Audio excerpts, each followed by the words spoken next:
Hey, Bikeaholics, do you have your grip on? You know, the biker gripper.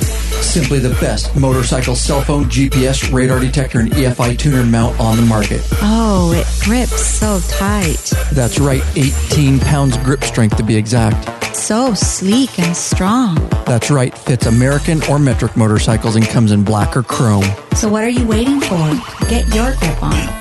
You can get the Biker Gripper exclusively in the Law Abiding Biker store. Head over to www.lawabidingbiker.com/store and get your grip on.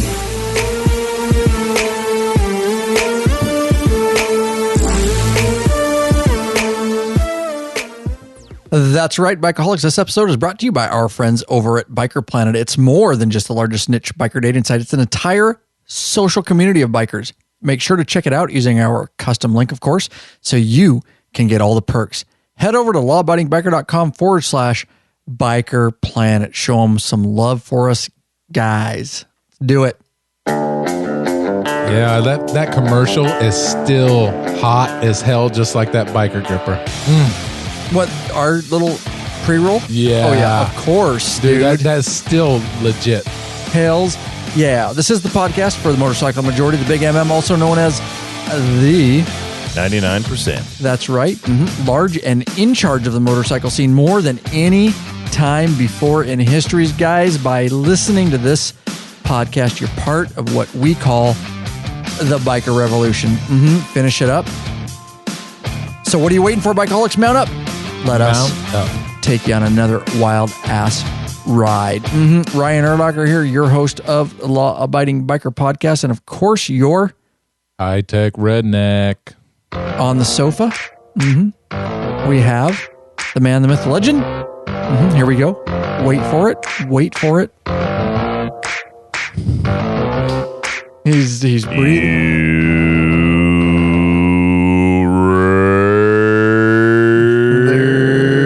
There you go. Epic. That was epic, dude.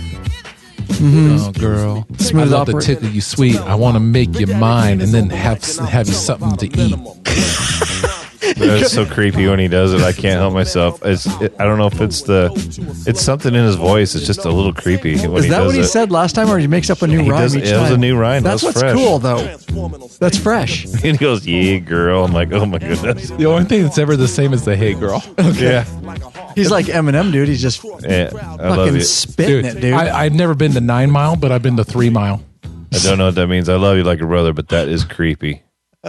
No, the movie. He was from 9 Mile. The movie 9 Mile. You're right. Yeah. So I'm a rapper from 3 Mile. Okay. You didn't get far enough out of town.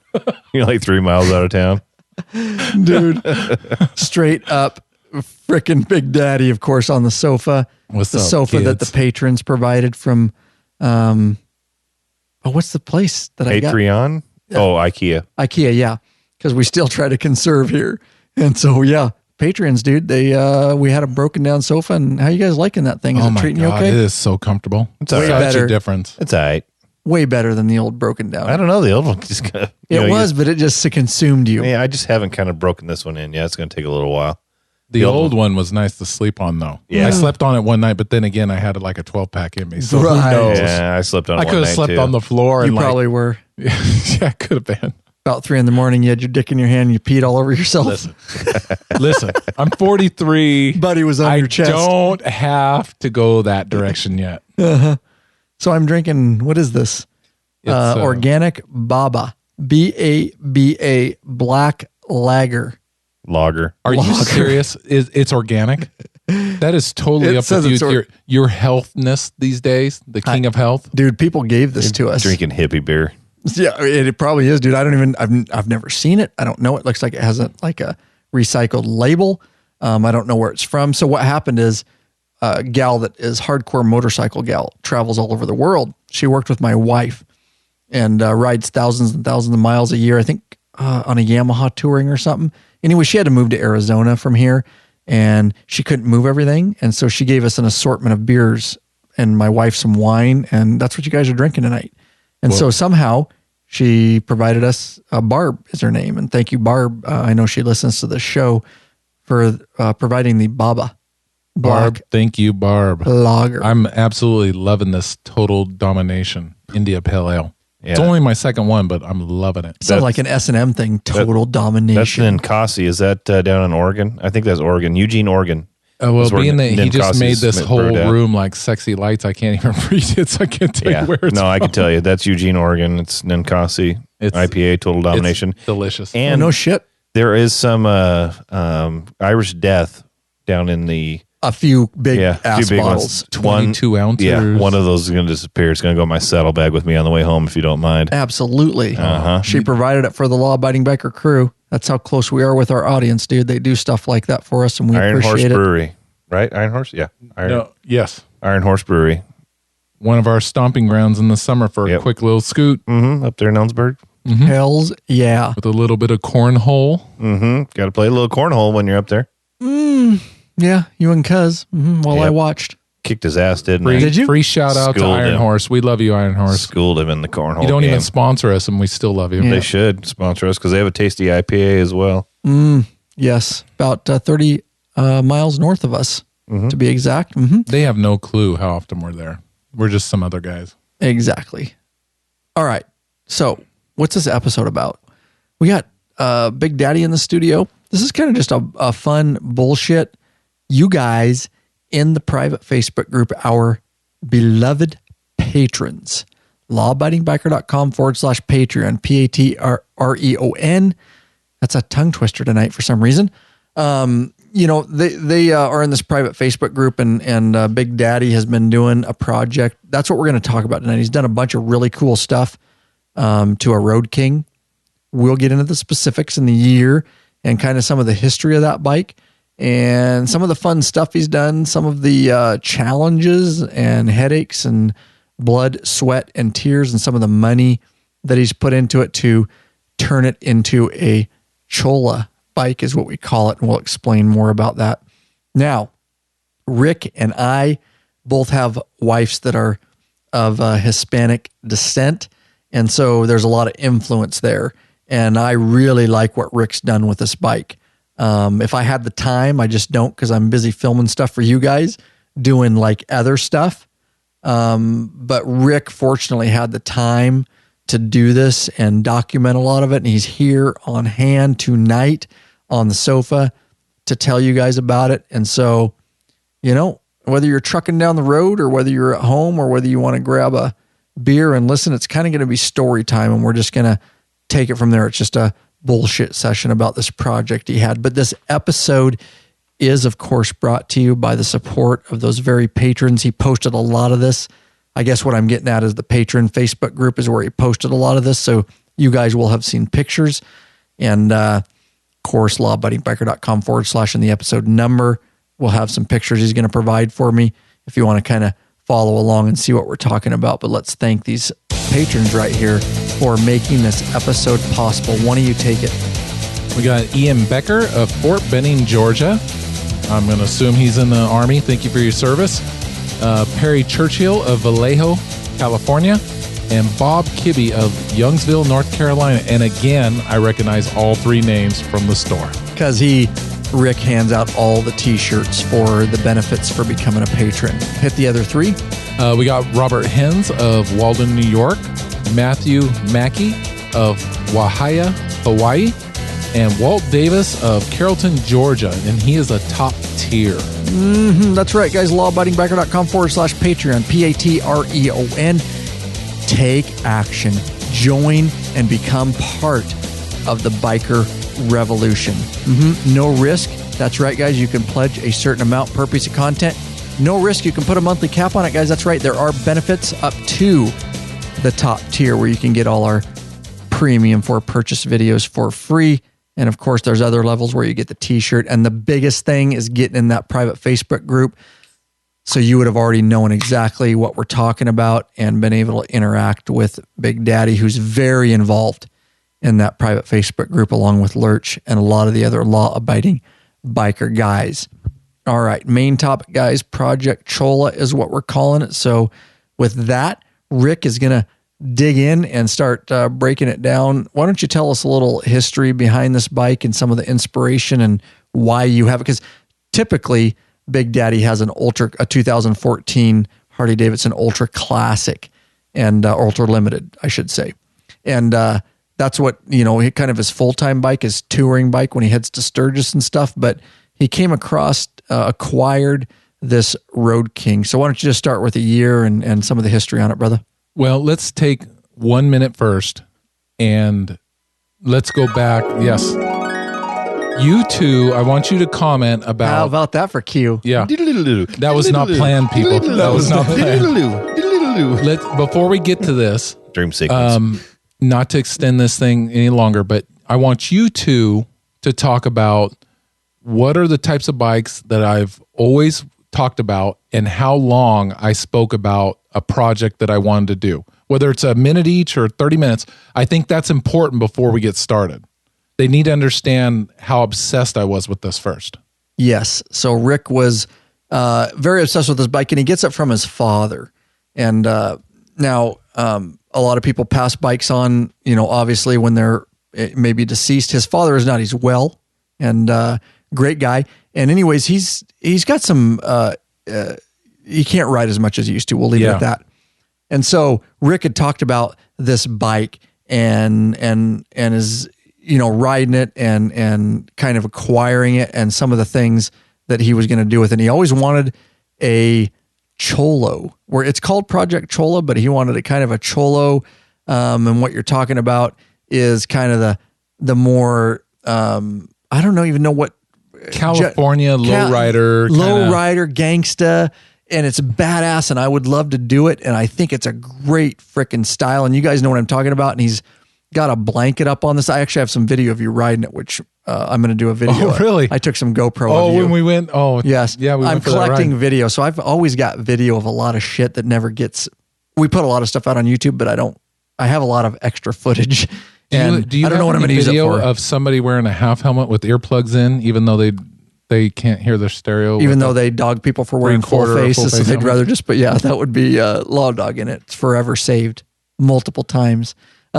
Sorry, LD, I love you. Oh God, yeah.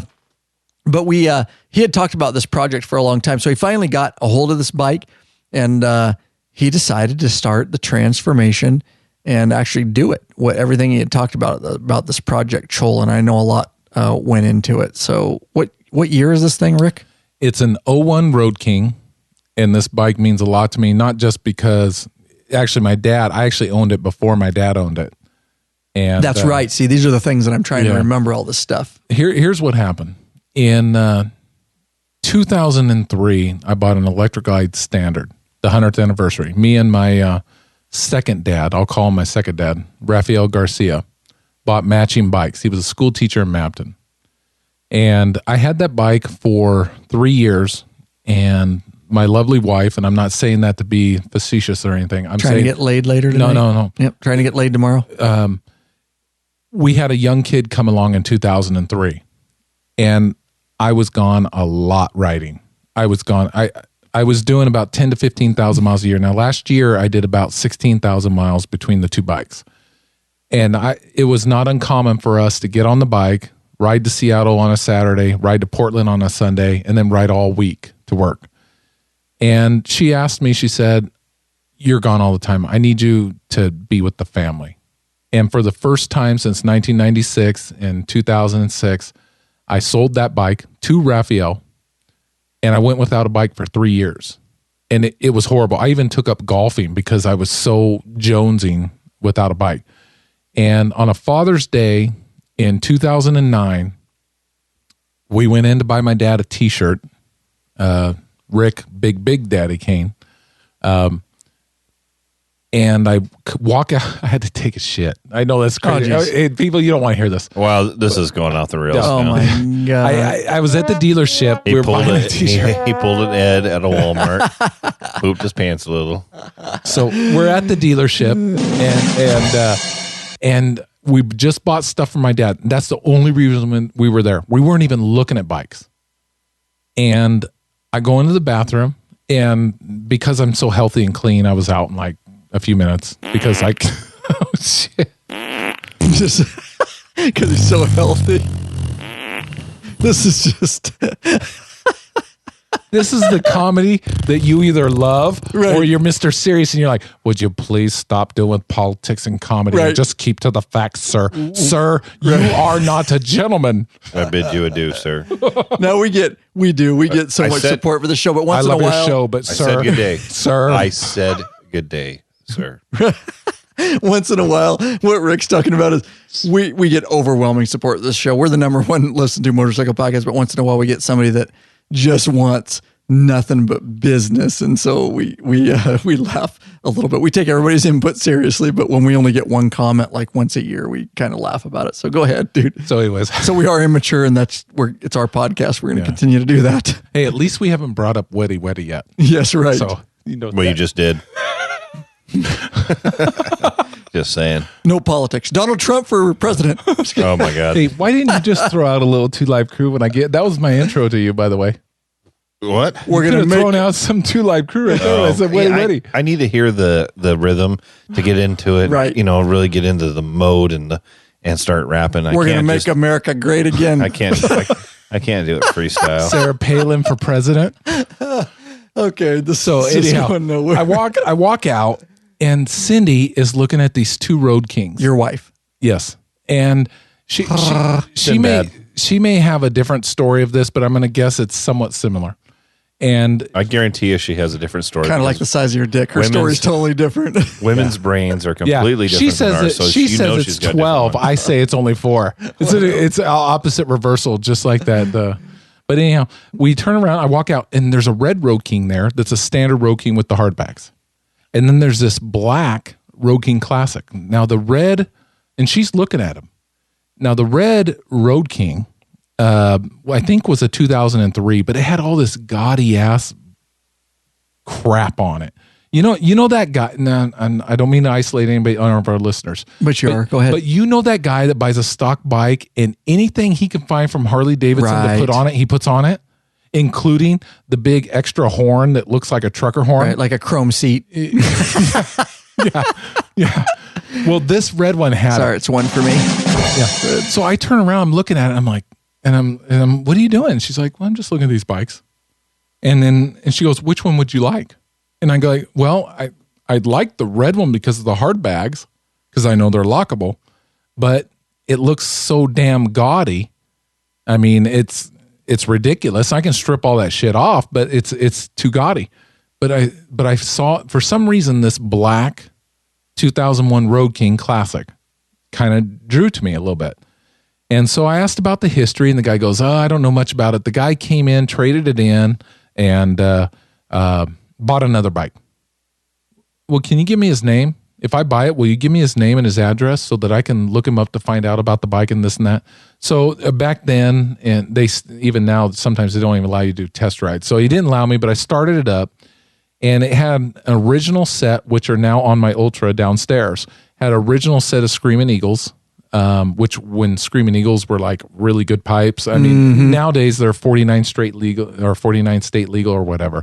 Back then they were basically just like a Vance and Hines straight through. EPA busted down on them, so they had to stop selling those because they're saying, yeah, you're kind of violating our rules. We tell you to sell a bike like this, but then your dealer turns around and turns right and violates and makes it illegal. So I've kept them all this time, even though I sold the bike to my dad or to my friend and then to my dad. But anyhow, so she sits there and she's like, which one would you want? And I go, probably the black one. And she goes, okay, well, it's yours. I'm like, what? She goes, it's yours. I said if you went 3 years without a bike, I was going to get you a bike. And we had just sold a travel trailer. So we bought it. That night, we went back to the house, jumped on it, rode out to our buddies who were all out camping out on the Snake River. They're like, Nice, dude. I have fond memories. Why didn't you, what's the deal with this? I thought you were going to camp with it. Well, we bought a bike and I missed it. And they were like, oh, this is silly. Why are you buying a bike? You know, you were supposed to buy another camper and this and that. I'm like, listen, I'm not filling your camper. I've ridden bikes since 1996. I'm in love with bikes. I was in love with bikes before that.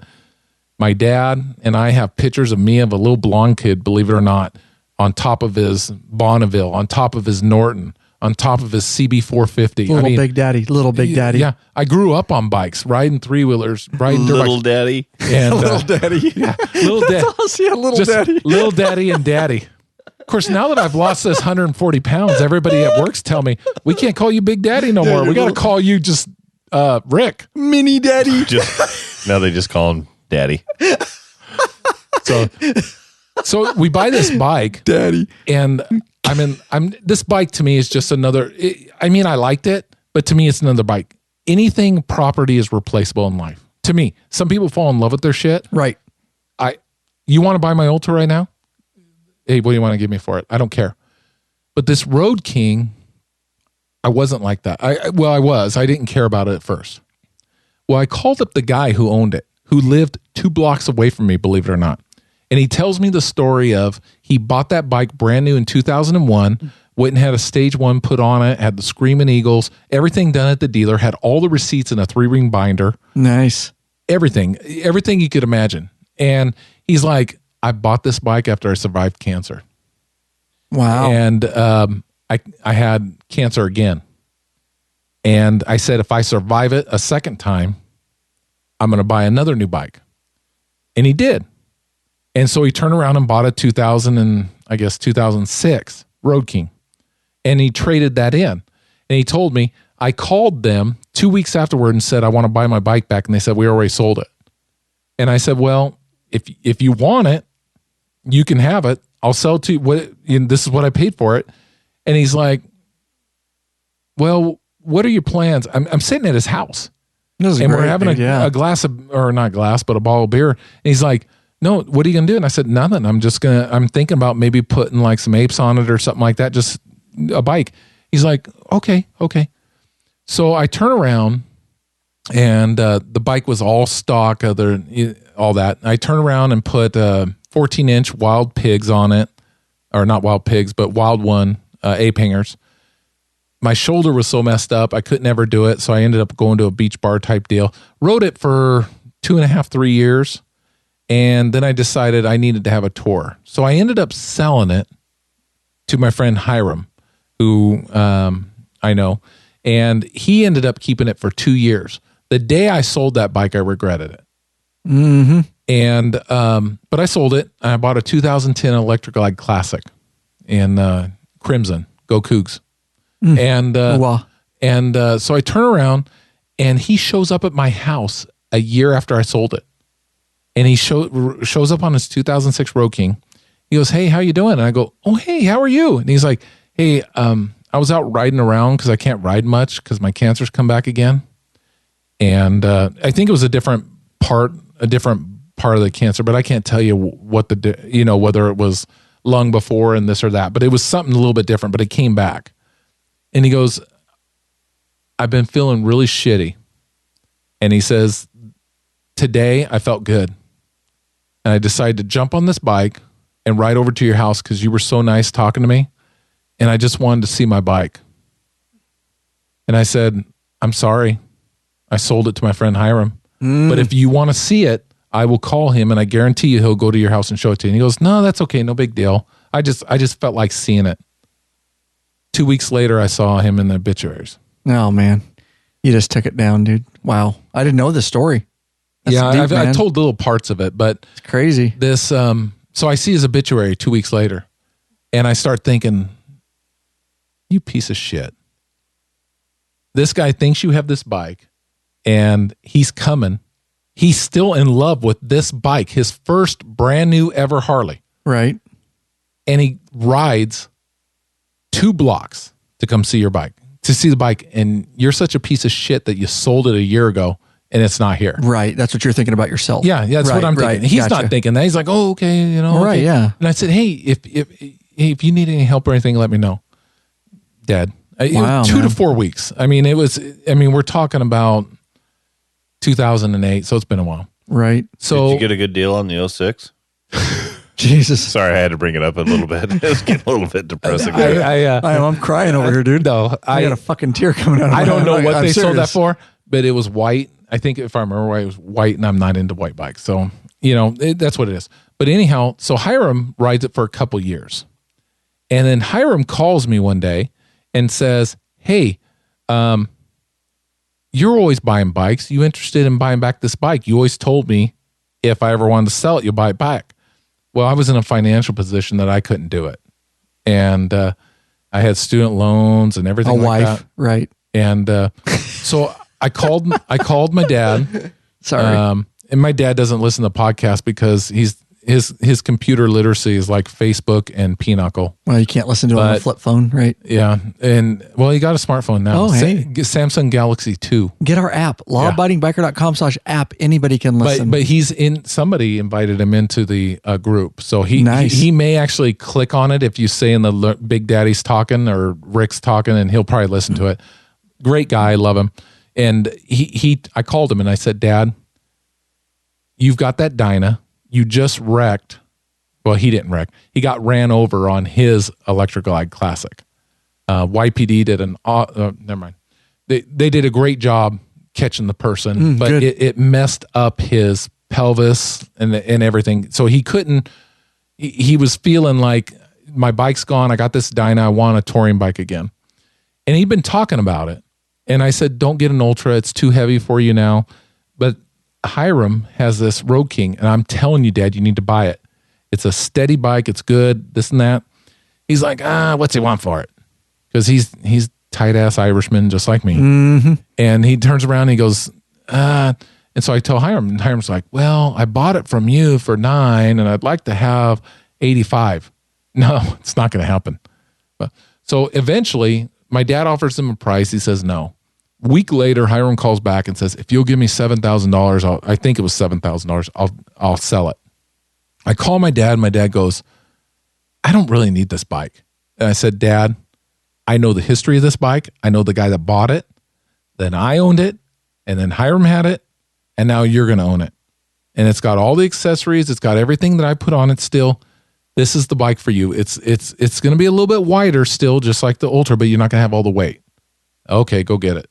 So he sends me down a check in the mail. Hiram comes over. I buy it. Sits in my garage for a month.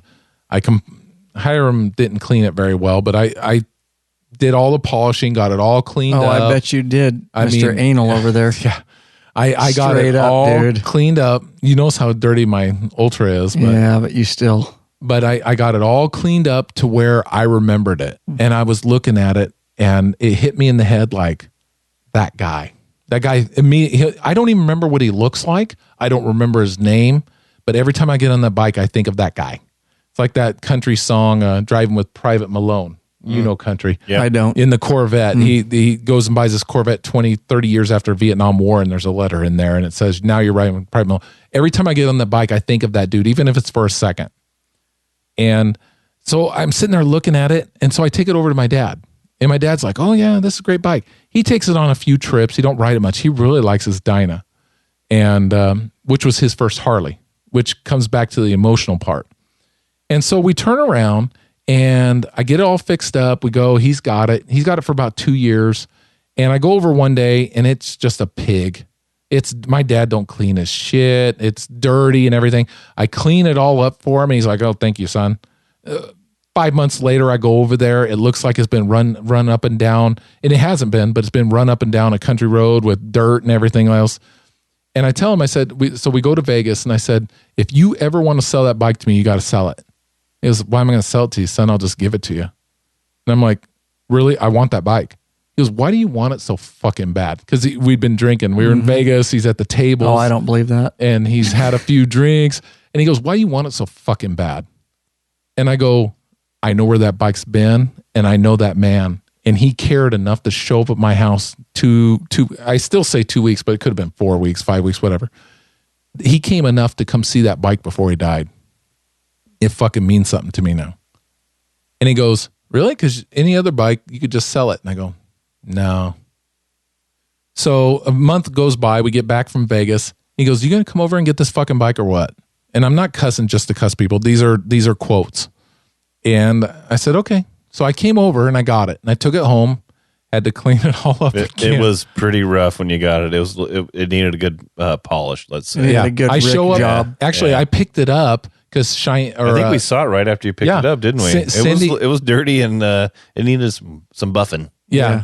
right. Cindy dropped me off at the house and I brought it over to Jake's house for the meeting. And people are looking at me like, what's so special about this bike? And I'm like, you don't understand. This bike's more than what you think it is. And they're like, yeah, whatever. It's a 2001 Road King, whatever. And I'm not saying literally like people thought that. No, I did. But they're thinking like it's just a bike. And I said, Right. no, you got to understand. I mean, it means something to me. So I took it home, put 3 coats of wax on it. I did a all by hand because I'm not. Didn't wait for me to video record it again. Well, I'm not. I know we're gonna do it again. I'm not a buffer guy. I mean, I've used buffers before. I just don't like them. I like the act of doing it by hand. And we're gonna do a video. Mr. on this, Miyagi right? over here. Mr. All right, wax on, wax off. But I will tell you now, the rear fender, wax on, wax off. the rear fender really needs Cuz's buffer because I put a box on it when I hauled the helmet home and it scratched it up a little bit, and my hand buffing's not getting it done. And so Cuz is gonna have to do that. We definitely need to do a wax. We're gonna do that maintenance video, like rubbing detail. compound, a little polish. Yeah, we're gonna do that. We just haven't done it yet. But anyways, But so I get it all cleaned up. Yes, you did. And then I show up to a meeting with it, and people are looking at it like, is this the same fucking bike? And this is before I did Chola. And they're like, holy shit, this is, and I'm like, yeah. And so what ended up happening is I talked to my dad and I sent him a picture and I said, what do you think of these wheels? And it was a picture of a Road King with red wheels. He goes, I think it looks like shit.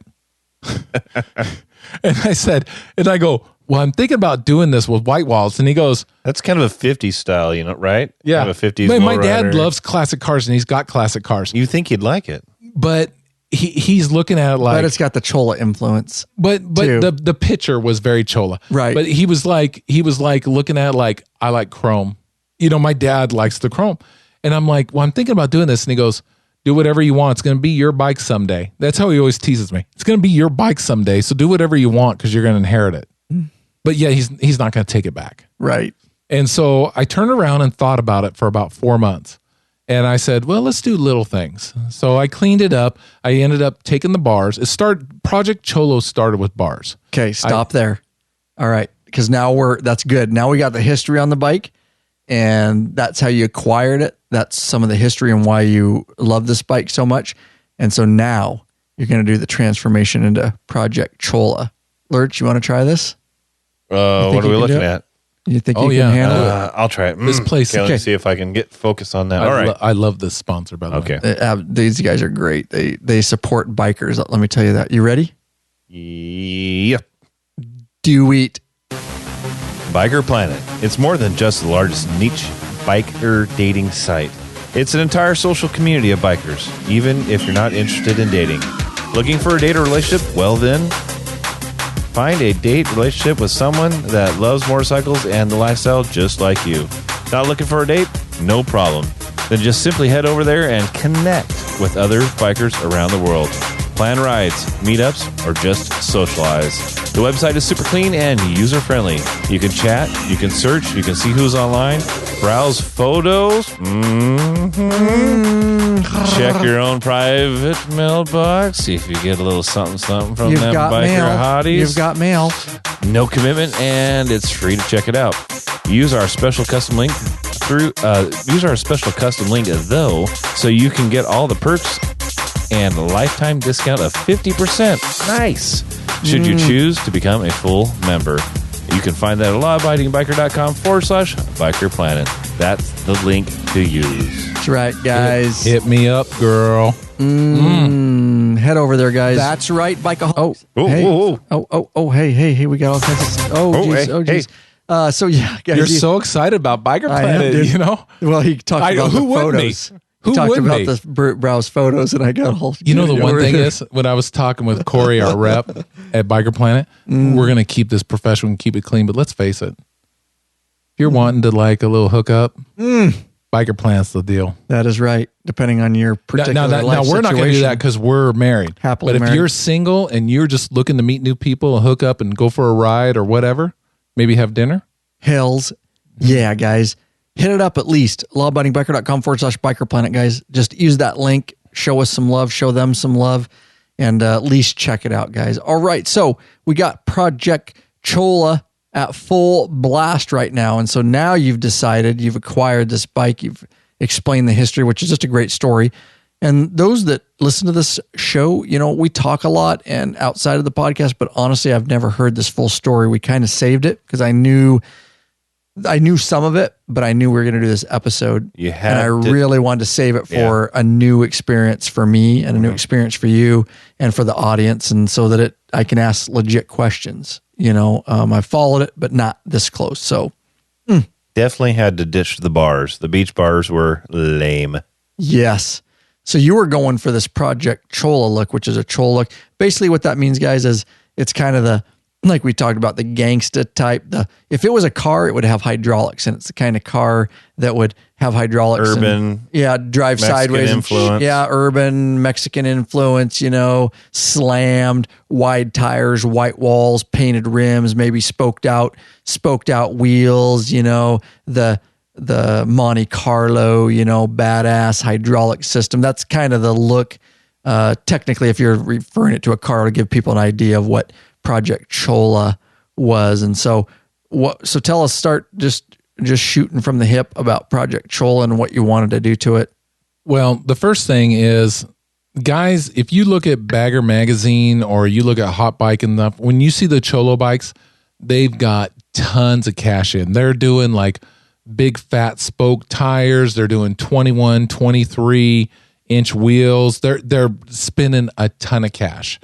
What I decided to do, because we had the patron site, is and because of this, even people who aren't patrons that follow our website, I wanted to build a Cholo bike for the everyday guy that anybody could afford if they could stockpile or do it over a winter. Mm-hmm. I very easily could have went online, bought wide white wall tires, bought brand new wheels, and spent $2,000, $2,500 in wheels and had the big clown wheel in the front and shit like that, because I'm not into that. And you'll find that if you read Bagger Magazine, most the hottest builders right now are not into that right now. They're saying they're into performance. That, you know, you can't perform with a 23 or 20. I mean, clown wheel. Somebody's going to argue with us, but look at last month's Bagger Magazine. They tell you that, but it's all about looks. And I thought, what could I do that I could literally, because of my business, the consulting, to where somebody would get a hold of me and say, I'll pay, I don't mean to sound like this, but hey, we'll pay Lab $50 and you give us the plan of what you did or whatever. And we talk about money, and that's all donations. Trust me, people, I'm not really making any money, but I'm thinking, what could I do for a project that people want to see and actually might do? And it's 10 times more affordable than one of these bikes that you see. It's realistic. It's real life. Because most people will never take this on because all they see is in the magazines, and they got $5,000 paint jobs, and they got $4,000 worth of wheels and chrome and all that. That's a rich guy that wants to buy a bike from those builders and have it in his garage for a show. That's not real life. Yeah. And I thought, you know what? The first thing I'm going to do is I'm going to change out the bars. So I changed out these Wild One big old, they weren't really beach bars, but they were called Road King 2 bars, but they're kind of the beach bar kind of feel. And I changed them out, and I did it on an affordable budget. I actually did it through the LAB link, affiliate link through JMP Cycle. And I bought a set of 14-inch ape hangers. lawabidingbiker.com/banners, BANNERS is where you want to go for that, guys. You click through, no additional cost to you. We get a small kickback if you make a purchase. And so that bar, I was all prepared by Cycle Smiths, because I have Cycle Smiths on my, and a bunch of us have those on our baggers. But JMP had their own brand, and I bought it. It was like $109 for the set of bars. And I already had the cables and the extended wires and everything, so I didn't have to worry about the cost of that. And the point was that they were a little bit more narrow. They weren't outlaw bars that are really narrow, but they weren't like my Ultra, where my 14 Ultras, I mean, they're like 36 inches or 35 inches out. These are about 32 or 30 to 32. And I thought that would be a cool look when you look at the bike. So I started with the bars, put them on myself. I had put 4 sets of ape hangers on, or bars on bikes. I had never done internal wiring ever myself. I'd been witness to internal wiring with LAB videos right, helping us, and plugged that real quick, because people got to understand how good those videos are. lawabidingbiker.com/Harley handlebars install. Very, very popular videos, either non-touring, non-fairing, or fairing bikes. Guys, we've got over there on that page, and you'll definitely be able to install bars regardless of what kind they are on your bike. So what I did was I knew how to do the basics of the Road King because I'd already replaced on my 03, I put some Heritage bars on it.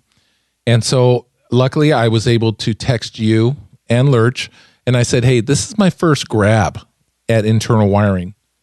And I've watched you do it, but it's one thing to watch it and be there, and it's a whole nother thing to feel it. So give me your tip. Of course, on the video, you guys already give that. I'll give you my tip. I don't want your tip. It's infected. Just saying. That's weird. So That's all you got to say over there. Go ahead. So the one thing he says is lube that shit up. Mm-hmm. He says lube that shit up. Yep. And that was so the tip. If you That was love the it, tip. lube Is that it. what you told him? Yeah. Yeah. So Okay. if That you was the love tip. it, lube it. If you love it, loop it. All right. So I go to Mass and I come home and I've already got this Saturday night. I'd already stripped the bars off. and You're everything. hanging out with a Catholic priest at all? When I was a kid, but I don't want to talk about it. I got a lawsuit pending. I don't want to talk about it. Right. Go ahead. So Nothing against we Catholics. turn It's a around joke.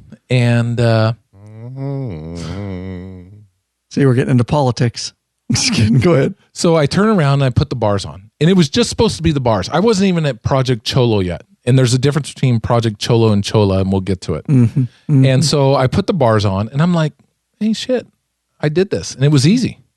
Now I didn't solder like he wanted me to do because I didn't have we a sent you solder our gun. videos too. Yeah. Right, because But- you'd been witness to it. We wanted you to have the videos. But right? I didn't solder it, but I butt connected and then I wrapped it and this and that. And he was like, don't do that. And I was like, well, I know you're going to drive you crazy, but I don't have a solder gun. Lurch and is a I've never- wiring. And I've never soldered before. So I'm going to do butt connectors and I'm going to wrap it with waterproofing stuff. But it's still done fine. So it's worked. Right. Well, so Good Lord. Lurch is having a heart attack over here. Jesus. Can't even handle Yeah. it. So I turn around and do that. And that's where it that's where it started. And it was done.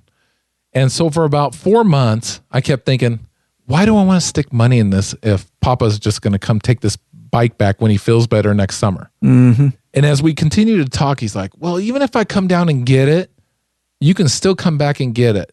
And then he went for a ride and he's like, yeah, I went for a ride and it really hurt. And so I started to realize that, and my dad's older, but when you're on a bike on a one-way street and you get hit by a guy with no license and no insurance and he's barely legal and you're in a nursing home for 7 months, it's that bad. It's that bad of an injury. He Yep. just cannot sit around that wide frame as well as he can just riding his Dyna to the cards or doing whatever. So I said, you know what, Dad, I'm going to go for this. I said, what do you think about this picture? And so I send him a different picture of a bike with just the red wheels. And he goes, yeah, it's okay. It's not my deal, but do whatever you want. So that sparked it. So the first thing I did was I went on the Patreon site, www.facebook.com/ No, you went to our private Facebook group? Yes. Yes, you went to our private patron-only Facebook group. Mm-hmm. Yes. And you put some pictures of some different rims on there, didn't you? Kind of getting some feedback. Yeah, he on was what getting a people lot. thought. We do a lot of that in that patron Facebook group. Good call, Lurch. People where were we probably help each getting other. tired of me, but I was like, No, people love what you post in there, dude. I want to know what people think because I was like, should I go with bright red? Should I go with crimson? Should I go with black wheels? I want people's feedback. It's not because I can't make a decision. It's because I actually like the fact that people are willing to give their opinions. Bikers helping bikers in that group is what it's about. Yep. And so it started with, and this is where we start into the overruns and stuff. I called Powder Coater down in Richland, who actually wants to come on our podcast. He can't sponsor us because he's a little guy. No, we'll bring him on. But he would love to come on and talk about the process of powder coating and the positives and the things like that. We're going to do that. And I called him and I said, how much to powder coat 2 wheels? He goes, oh yeah, $250, $300. It's like, holy shit, this is great. Well, he was quoting me a mag wheel, of course. Yeah. And not spoked. yeah, because I wasn't clear enough. I mean, he's just thinking because he does a lot of car wheels. And so that got me thinking. About 2 weeks later, I said, you know what, I'm going to go for this. And Ryan looked at me and we were sitting here doing an install and he goes, you need to videotape this whole process. And I go, Ryan, how are we going to do this? There's snow on the ground. I'm not going to bring my bike up and every time I take a part off, travel back and forth.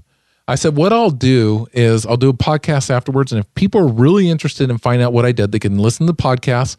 Or if, they want to slip a donation and I will tell them the parts I used and stuff, then they can do that. That's part of my consulting thing that, hey, I want to help people, but it takes me a lot of time to write this stuff. I've had a few people. And it takes me a half hour to write this stuff up, like the parts I use and this and that. But it's an economical way to create this bike. There you go. I like it. And so it started with the wheels. I went one night. I grabbed my nuts. Mm-hmm. I looked in the mirror. Were they in Cindy's purse? No, they were on me at that time. Just checking. And I looked in the mirror and I pretended that I was Ben Stiller and I said, "Do it, do it, do it, do it, do it, do it, do it." And I went out at 8:00 and I took the front and rear wheel off. Mm-hmm. And I turned around on the next Monday. We have videos for that on our website, of course, for you guys. Mm-hmm. Yep. Free. And I turned around and I took it down to the dealership and I said, listen, I don't want to dismount my own wheel. I can do it, but I need you to dismount it because the problem is that I had the wheel bearings were the original wheel bearings and I couldn't punch them out. Right. And so they said, well, we can do that. We can do that. I remember you having this problem. Yeah. Yeah. So this is where the cost overruns start. So it was originally going to be, cost $250 for powder coating, but first you got to get the tire taken off, which was going to be a half hour of labor, turned into a half hour of labor plus $75 in a professional machining company to punch out wheel bearings that hadn't been replaced since 2001. Yep. And we can't do a video on that, guys, because that's not something you can do in your shop. That's just something you need special equipment for. Yeah, I mean, you can buy a tool and do it, and I've seen people do it. But I guess you can. I shouldn't say that. But they got to be fresh. Right. I mean, these things, they said that literally it may or may not work in your garage. Yeah. They started breaking out the bearing, trying to punch it out with their tool. So they sent it to the machine guy and said, we're going to have to use a hydraulic and just force these things out. So you may get lucky in your garage or you may not. Yeah. Yeah. So on something like that, a $45 unmounting process turned into $110 right there. So that's the first overrun. But so I had these. And so I turn around and I take them over to the powder coater and he's like, oh, these are spoke wheels? I go, yeah. And he goes, oh, I quoted you for a mag wheel. He goes, the spoke wheels I have to do, especially if you're doing different colors, I have to. And it all keeps going from there. Yeah. Price overrun. And he says, hey, and that's why I'm telling you guys this, so you understand what you're getting into. So I said, well, no, I want two different colors. Originally, I was going to go with crimson with black spokes. And he says, that's cool. He goes, I got another thing of black going in. That's fine. But this is what it's going to cost you. And then after I actually emailed him separately away from the group. And I said, I want your opinion because you got an eye for color, or I don't even know what I said. I could have said, hey, give me your fucking opinion. All right. I don't know. I think it was the latter. Right. The latter. But I said red or crimson because everybody else was saying, oh, they both look great. I said red. I told you straight up. And well, I like both. You got me thinking. But I was thinking the crimson because I saw a couple on flat black that were just dynamo. Mm-hmm. And he said, go with the red, dude. Red's a classic look. Oh. So I called the guy and Chola. And I said, I want red. He goes, Simon. He goes, hey, andale. So he turned around and says, hey, no problem. I haven't started it, but come down and pick your red. So he gave me a couple options. There was single coat with a clear. There's regular matte. There was with the metallic deal. And I said, no metallic, no flat. I want it straight up like gloss red. He goes, okay. So it ends up, the powder coating goes from like $250 up to $465 with tax. And we're like a 9% tax rate, I think, total. So now I'm over already on the first deal by $70. Now I'm over $250. Is that how I got a good deal on a seat and a rack for my bike? How did you know? So he starts selling shit. He goes, hey, I think you put it on our group me first. Yeah, I was like, hey, I got a brand new seat that's like 7 months old and it's very comfortable. Who wants it? I'm remembering all this now. There's a seat and the what do they call that? The rack. Luggage rack. Yeah, but I mean it's stealth rack. Stealth luggage rack, yeah. I said, I'll take it. Yep. good price, going, gone. Yeah. So I turn around and so that's why I'm over. So he tells me though, before he powder coats it, hey, you got to take these spokes off. Because if we just do it all at once with one color, because that's originally what I was going to do, he goes, you're going to have like little gaps at the nipples. Oh, no. Are you guys not going to fucking cue some music or something? There's no gaps at the nipples. All I heard was nipples, and I'm just dumb. The gap is supposed to be below the nipples. Right. Actually, below the belly button. Yeah. He tells me, he says, you know what? Most people would never notice it, but move along. Yeah. So he turns around and he's like, you're going to notice it. He goes, but go over to Jared over at Columbia River Cycle, and he's a great guy. He's pro our career. Mm-hmm. And so I call him and I'm like, hey dude, I got unexpected cost here. What's it going to cost me? Oh, it's a half hour. I'll take the tire off. I'll despoke it. Half hour to put it on. It's going to be like maybe an hour and a half. What's your labor rates? Okay. All right. So now I'm already, the final cost is different though. So I'm thinking that I'm already out another $100. So I'm now over a total of about $550. And I take it over. He's a great guy. He does it and he says, oh, this is going to look fantastic. I can't wait to see this. Gets it over to the powder coater. Powder coater does his deal. I do red with black spokes. I'm using all original wheels. That's how I'm saving money. That's why I'm telling you guys can do, I mean, this thing looks cool. Okay. It looks cool even with the stock tire rims. I didn't go with the big clown thing or whatever, but you see in Bagger Magazine, they're doing the big wheels and stuff. But I wanted to do an economical way and show somebody how it can be economical. Yeah. Real life shit, not some guy that buys a Bagger Magazine. Yeah, that owns a hair company and shit like that, or wants whatever. To drive it to Vegas Bike Week and call it good. Yeah, right. This is real shit. So I wanted to do it. Law-abiding biker podcast, real shit. Yeah. So I turn around and the guy powder coats it. And the owner of the business, who is fantastic to work with, turns around and tells me, oh man, this looks badass. I can't wait. Well, a week goes by and I don't hear from him. So I'm calling him. I'm like, hey, is it done yet? And he's like, yeah, I got a problem. I'm like, what? And these are the lessons that you guys are going to learn. Listen to this. He says, you're inspiring me. He says to do something. Go ahead. to my night train. Go ahead. He turns around and he says, hey, I was just going to call you tomorrow. But he goes, the problem with the powder coating is, well, first of all, the first problem was I told you we could get away with the stock spokes. The problem is I did not separate the front from the rear. And after all these years, because it's 2001, right? They've been as I'm putting them together, some of them can't tighten anymore. So that's on me. This is how cool he was. That's on me. So I'm going to order a brand new set of spokes that I should have told you to do with from the beginning. And they're not that expensive, but I'm going to eat the cost because I should have told you to do this. I'm thinking, man, this guy's cool. Yeah, that's how. And I said, you know what? And he goes, and then I'm going to have Peter powder coat him black. I said, no, don't. Leave him chrome. Don't put any more expense in them. Get them in. I'll do red with chrome because that's how a lot of the wheels do. Right. And he goes, no, you don't understand. This black looks badass. So I'm going to have him powder coat it. Okay. So another week and a half goes by. And then I don't hear from him. Then another week goes by. So I call him up and I'm like, what's going on? And he's like, dude, I feel like shit. I'm like, why? And he's like, we wouldn't have known this because we've never powder coated spokes.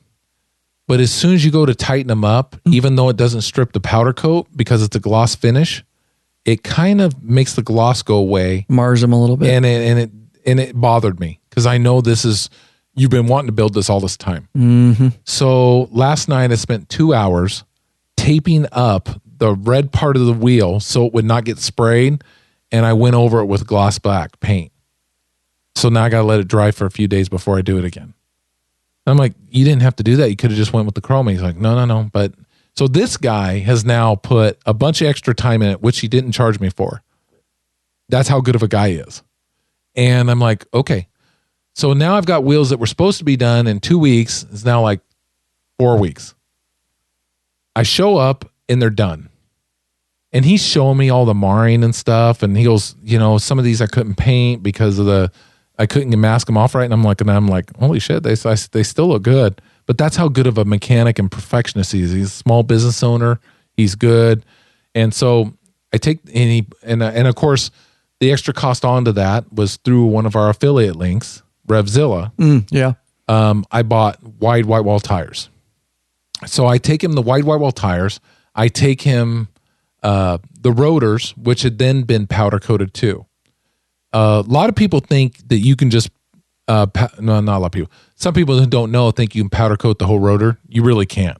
It's going to wear off as soon as your brakes hit it. Right. So my powder coater, what he did was I took the stock rotors instead of buying new rotors, which was put on the Patreon page. Which one of these looks better? Right. And all these people gave their opinion. Well, Peter tells me, why don't I just powder coat the inside black so it matches the bike color and everything like that? And it worked out really well because even though it's an unrefined finish around the disc surface, as you ride, it wears it off and it becomes uniform. So I take him over the rotors. I take him over all the bolts and everything. He puts these wheels together, and I think they look fantastic. So I go home and put them on. And I'm thinking and so I'm thinking, man, this looks good. And I'm thinking something's missing. What do I got to do? Because I'm trying to cut costs. And I've got these Screaming Eagles that are painted black on there. And I'm like, I got to get rid of these. So I went on to our Revzilla. Screaming Eagle pipes. Yeah. Right. lawabidingbiker.com/Revzilla if you want to help us out. Yeah. And so I go on to Revzilla and I end up buying Freedom Performance. I had a choice of 36 or 39-inch shark tails. The 39s, which are what most of the pictures you see, a lot of the Cholo bikes down in LA and through that, they'll use the 39s. And I mean, they're sticking out like far. Mm-hmm. I went with 36s just because I'm thinking I'll back those fuckers into a curb. So Right. I need to be careful. I went with 36s, which you will agree because you've seen them. With the 36s actually look really long with that big old shark tail. I mean, they stick out. So I order these pipes. I put the pipes on and everything. I'm thinking, okay, it's finally finished. And, I've got it set up. Nope, it's not done. So now I take the air cleaner down and I have it powder coated the gloss black and stuff like that. The end result is the wheels were $450. The tires were $200 through Revzilla. The powder coating. And why'd you get new tires? Just the white walls. I wanted the white walls. I'm just trying to clean it up. Okay, gotcha. My dad had Dayton's on there. I think Dayton's, whatever the stock Harleys were, but they were just the strictly for the white walls. While you had tires, they right? had they were almost new, but they had the thin white wall. But I wanted the white wall look. Gotcha. If you're going to do Cholo, you got to do that. And so I had the bars. So you're looking at the bars myself. That's 110 in. Because I didn't have to buy cables. I didn't have to How buy tall wire. were the bars? 14-inch. 14s, okay. So the JMP offers $109 plus shipping. I didn't have to do cables though. And somebody else doing this is going to have to buy a cable kit. They're going to have to do clutch. They're going to have to do brake all line and extensions. wiring extension. But I already had that done. Right. You're looking at $450 for the wheels. I'm looking at $200 for the tires. The dismount was $75. The install for the truing of or disassembly and then the reassembly plus the truing, the balancing, the mounting of the tires and everything was $300. And then of course the pipes are $360. So you guys do the math. I know there's somebody out there, a mathematician. I didn't add it up, but just looking at that, I'm thinking about $1,500. Mm-hmm. So I built my dream bike, my Cholo bike, for about $1,500. Now the paint is not done. I'm still running the stock black paint, which looks good. But next winter, we're going to take it all apart and we'll have to do a video on that. Oh, of course. And then we're going to paint it black with big ass 70s bass boat metal flake. Nice. And then it will finally be done. Right. So this is an affordable project if you're willing to use what you got. Like those wheels, the stock Road King wheels, I will tell you. And Lurch has seen the pictures and you have too, but Lurch, he was just looking at a big blow up of it. Even the stock wheels with the red, you don't really see the black spokes, but with the rotors on it and the center of the rotors painted black, it's well apparent I mean, it looks good. And then with the fishtails, it looks good. So you can build a bike that you want, whether it be a cafe racer style, whether it be running like 10-inch risers with flat bars. That's the new look that's going out. Or whether it be a We Cholo might be bike. doing that soon. Yeah. On a night train. Or Yeah. whether it be a Cholo bike. You can do this if you're willing to. But I will tell you, to buy those wheels would have cost me $1,000 to $1,500 just to buy the wheels. That's not and that's not including the tires. And there's some companies out there. There's one in Texas I've seen that Cuz sent me that was like $2,300 for the whole setup, rotor, everything. I did it using the stock wheels with the tires and the labor and everything for $600. Right. Now, yeah, it doesn't have that big wheel look, but I didn't want it. I don't want that look. Well, when you start doing that, you start changing performance. You have to be aware of that. Yeah, I mean, this rides like a stock Road King, right? But it looks good, and so there's little things I can do still. I mean, when we paint the bike, I'm probably going to pull off the lower forks. I'm probably going to have them powder coated, probably, or I'm just going to get new chrome fork lowers. We'll be videoing that, filming it. There's still a work in progress, but right now it looks fantastic. Other than the lowers, I think the lowers are a little marred up, but it's cool. And then Dr. Dan, you got to have the Mexican blanket on front. Yeah, straight up. If you're gonna have a Cholo bike, you got to have the rolled Mexican blanket off the handlebars. So, he got me one from a deal down there. In fact, he's a patron too. He's in our private Facebook group. This is the kind of stuff that goes on in our private Facebook group. Yeah, is connecting with bikers around the world, and it's very, for lack of a better term, intimate because you get to know people and people help each other. And this is a case of that where he reached out, Big Daddy, I need a Mexican blanket. And oh my God, you got a Mexican blanket. All right. How many did you get? Not just one. Yeah, I got two. I got a Mexican chick with it, dude. Little señorita. She came with the blanket. She was rolled up in it, dude. Buck naked. He sent you the buckles too? Yeah. The deal is if you go online and you search for Indian or Mexican blankets, there's companies out there that sell them and they're like $75 to $100. Right. And they'll have like nice leather connectors and they're embossed and everything. And I sent out there and said, anybody have access? And I was specifically thinking like California, Arizona, something like that. I had no clue where Dr. Dan was or anything. And he comes back, I go to a swap meet every Sunday. I can get you one for $30. Yeah. And I'm thinking, what the hell? These things are $75 online. So he went and got me one. It ended up being a little bit more because he bought me the upgraded one. And so the first one was your traditional with all the different colors, green, blue, red, everything. And it's still my favorite, but that's not the one I'm running on the bike. I asked him to buy me a second one because they had a beautiful brown harness. And I said, I don't want to ruin this thing. That's absolutely beautiful. So I put it up on the shelf. Every once in a while, I put it on the Ultra as I'll put it on the back just to look at it or something. But then he bought me a second one that was all red and gold and white and everything with a black strap and embossed. And so that's what I've been running. And where I got that idea was not just from the Cholo bikes, but people were commenting on different projects from Bagger Mag that if you want to block wind and you don't want a windshield and you got ape hangers, put yourself a blanket on the front because it will it will deflect the wind. It's amazing the difference when I run that thing without the blanket. And even though the blanket's only like 8 inches, you don't think much of it. But some of these Mexican, like my blanket is actually just more for like napping or something like that. But do you pull over sometimes and I'm nap hoping in it? to. I'm hoping to. Have a little siesta on the side of the road. Do you take your sombrero off, set it aside, and take a little nap at your Mexican When blanket? I ride down for Las Vegas Bike Week, I'm going to have that thing on the back of my Ultra. And my whole thing is when I get tired after... You've got to. It's a 1,200 mile trip. So when I get to about 900, I'm actually going to pull over in the middle of the Nevada desert. I'm going to take a picture of me spreading that out and I'm going to take a half-hour nap. Put a on his sombrero Mexican over, blanket. A piece of straw out of your mouth and wrapped up in your blanket. I'm going to have a siesta. Tengo un gato en mis pantalones. Oh, God. Let's thank a couple donations. Of course, we never balk at a flat donation, guys. We love our patrons, and they get in that private Facebook group, and there's other benefits, of course, but we never balk at the flat donation. We want to thank Ken Nola of Orlando, Florida, Steven Stratton of Stockton, California. Also, he's a top-tier patron, a truck driver. We got a lot of truck drivers, guys. Love listening to the podcast while they're long hauling and stuff, and we appreciate them so much. Roland Yates of New Braunfels, asked a Boom Bop question on our contact form. And when you ask a technical question, you can also have the ability to leave a donation for our time. And he left a donation for our time and really appreciated our answer. lawabidingbiker.com/donate. Take action, guys. If that's the only way you can help us, it helps put a little fuel in the law-abiding biker gas tank. And keeping that motor running on down the road. There you go. All right, Rick.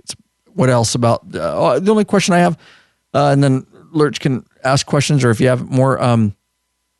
So, good project, and definitely doable. It gives me some ideas because we have that night train you guys have seen out there in the community. We've done some videos on that. We acquired a night train, and I think I want to do some more projects on it for videos. And we've been dicking around with bars and, and I don't know what we're going to do exactly with that thing, but now we have powder coat ideas that might be interesting for that. So I know Rick's mind is always turning on this, and he's you look at bike designers and stuff like that. I have my limitations when it comes to bike design. I mean, I get a lot of stuff about bikes, but I'll just throw this out there right here is that Rick really has an eye for, that kind of, I'm creative in videography and stuff like that. We all have our own creative nature, and Rick is really, with that project Chola, I was really impressed, is really creative and has an eye for those kind of things. So I'm hanging on hard. He's helping me with this night train project, and I know he's going to come up with some great ideas, stuff that we can do to this night train, and of course film for you guys and see what we can do with that. And this gives me some different things to think about. The rotors.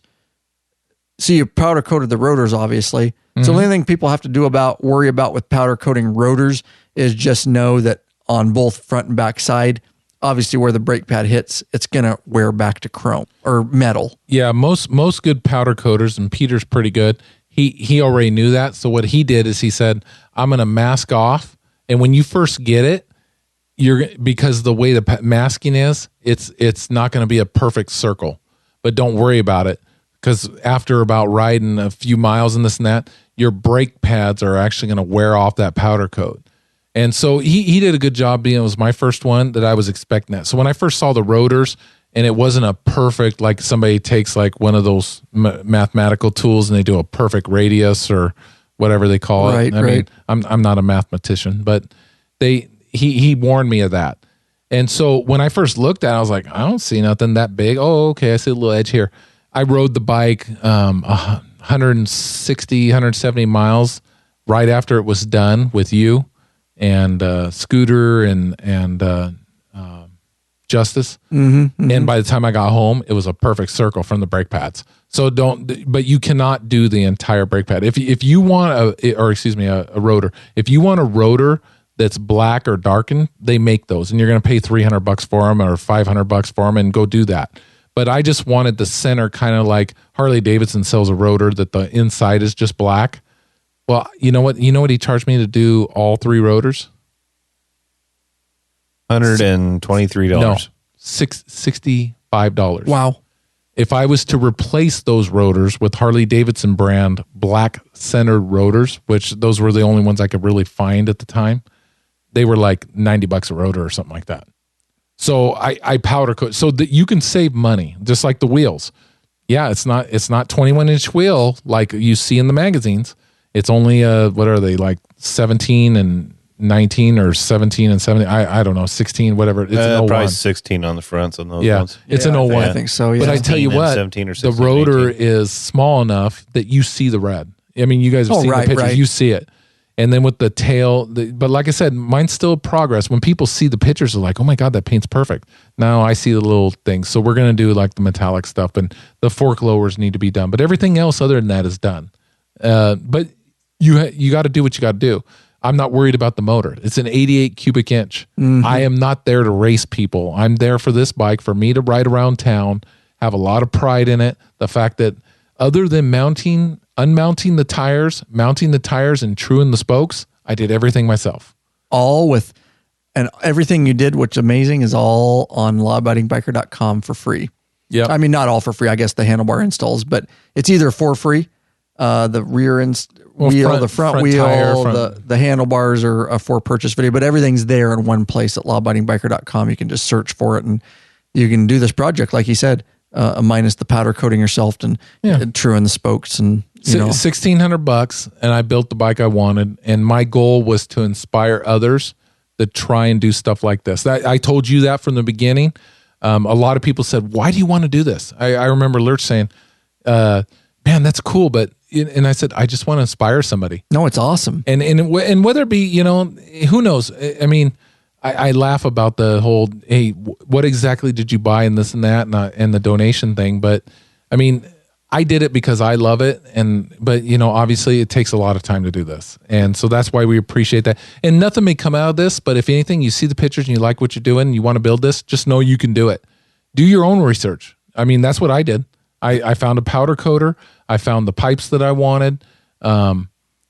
You can do this. Get the free video to take the rear. Well, the rear tire is a little bit different because it's an older bike, but it's easy. Right. Trust me, you guys can do this.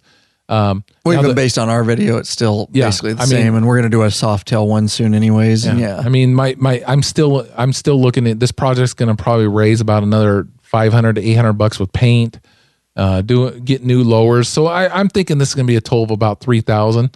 But a lot of these guys will spend a lot of money in the motor.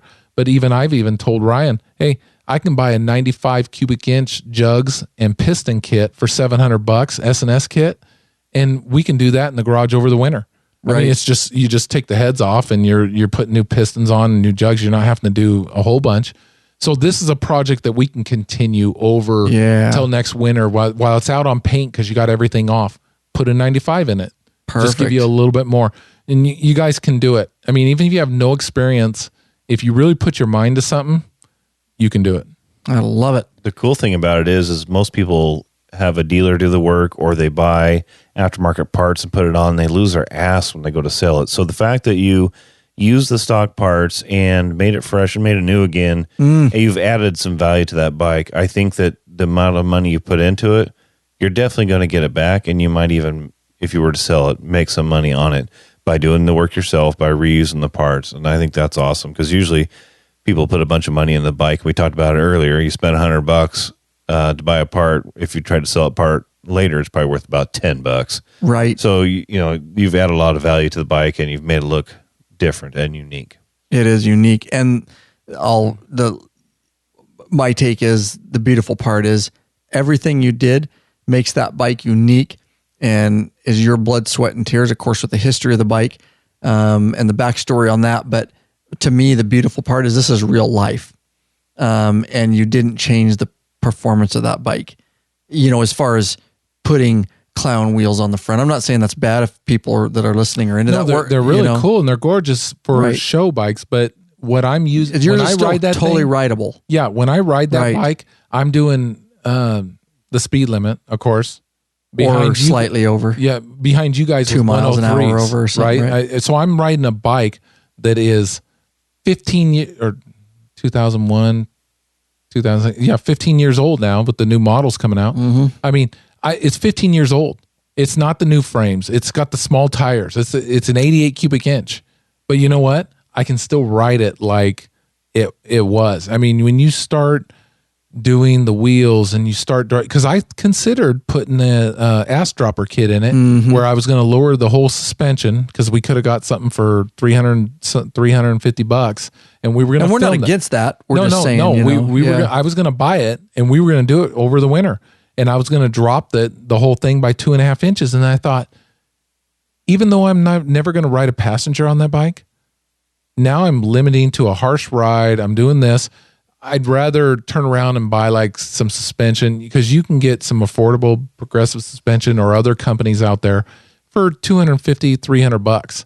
And I'll just leave it at the stock height and stuff, because I'll tell you, once you put the bags on, and especially with those pipes, it looks a lot lower than what it is. The fishtail pipes. Yeah. I mean, there's little ways that I found, and those are little things that I researched. And they're like, oh yeah, you can drop it down and it'll be scraping the ground. This, that. What is really, I mean, that's beautiful, but what's the functionality? Then you turn it to a show bike. When I have to do 300 miles, when these guys decide, hey, we're going to run over to Boise or wherever, Portland, or we're going to go do a run.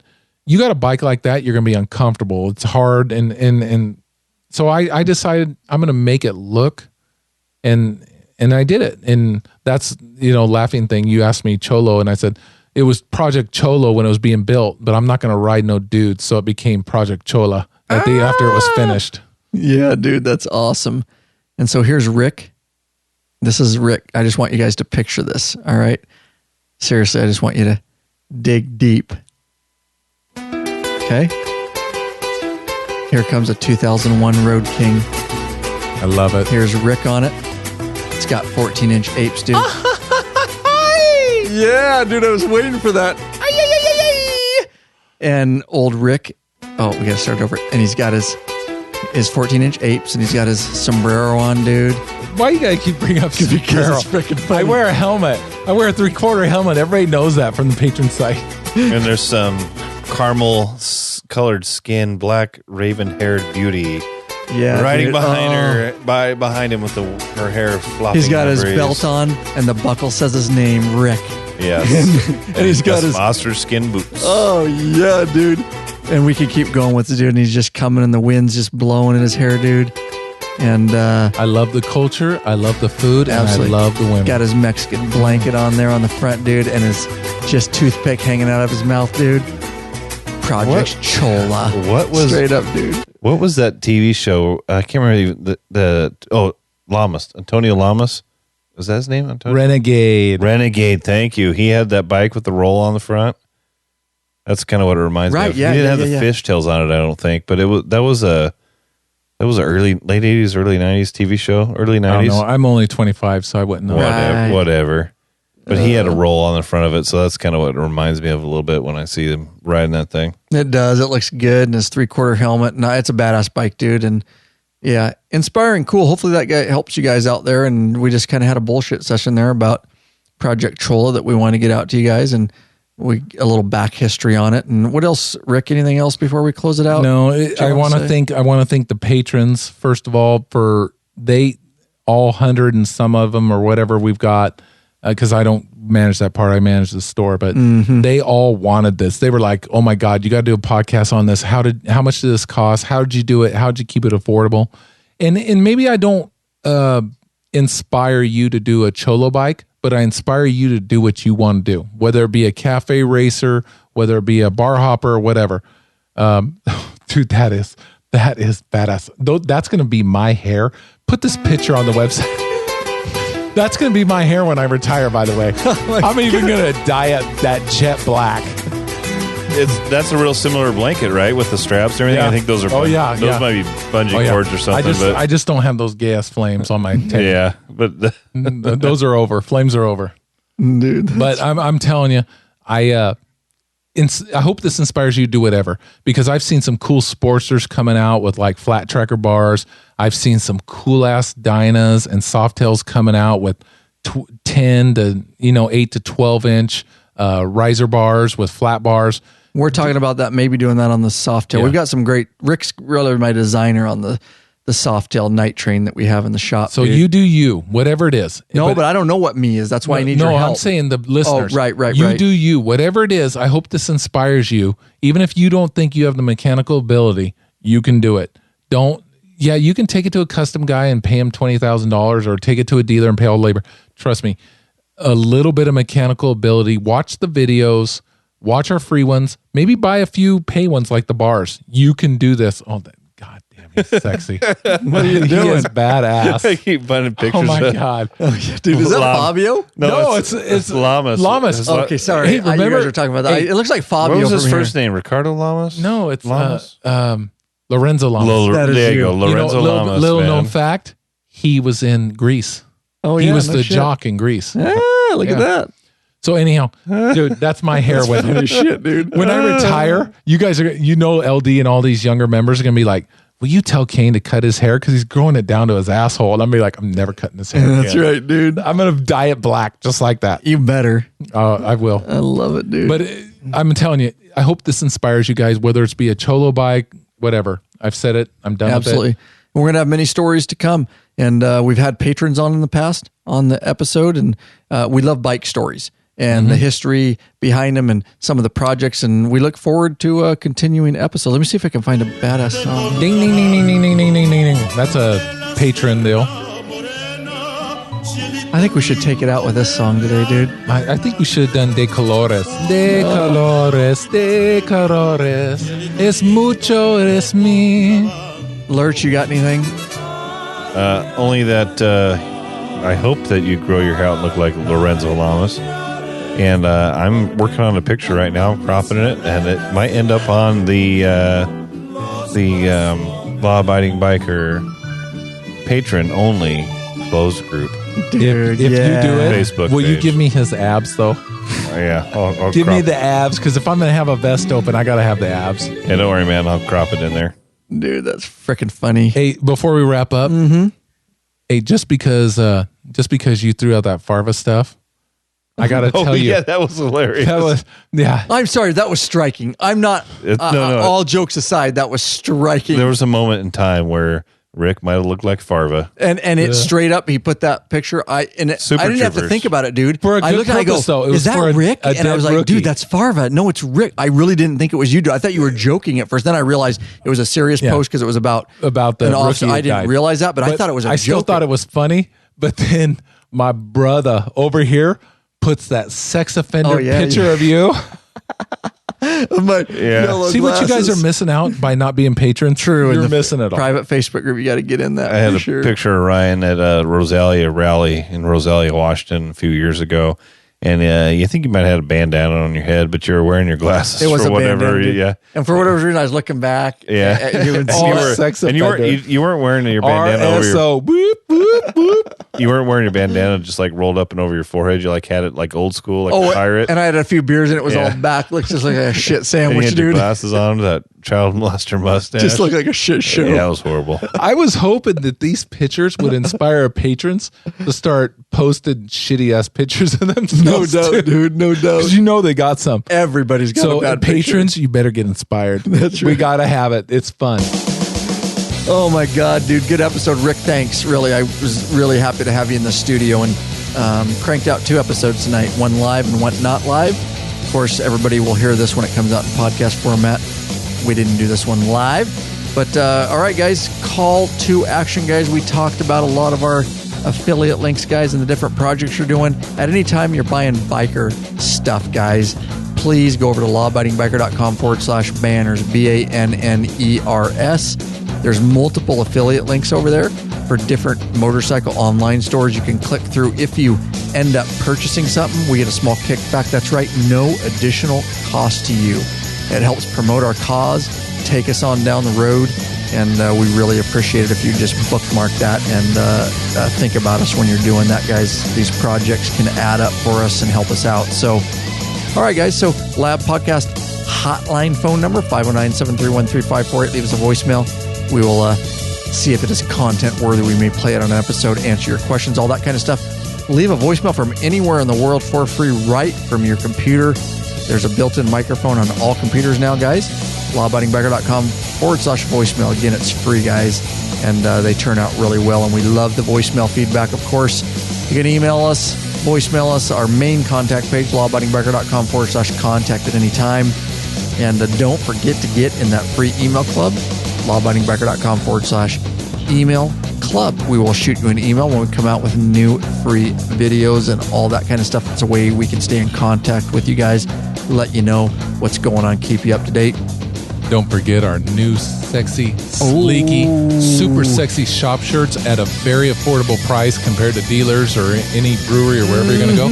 And we just got in a new shipment of the black and chrome control master mounts. I got an extra Biker mount. grippers. Biker grippers, because you guys were asking for them. So jump on there. They're fantastic. lawabidingbiker.com/store. Rick's running it over there, Big Daddy. We got other stuff over there for you guys. Please check it out. All right. Keep the rubber side down. And the shiny side up. Thanks, guys.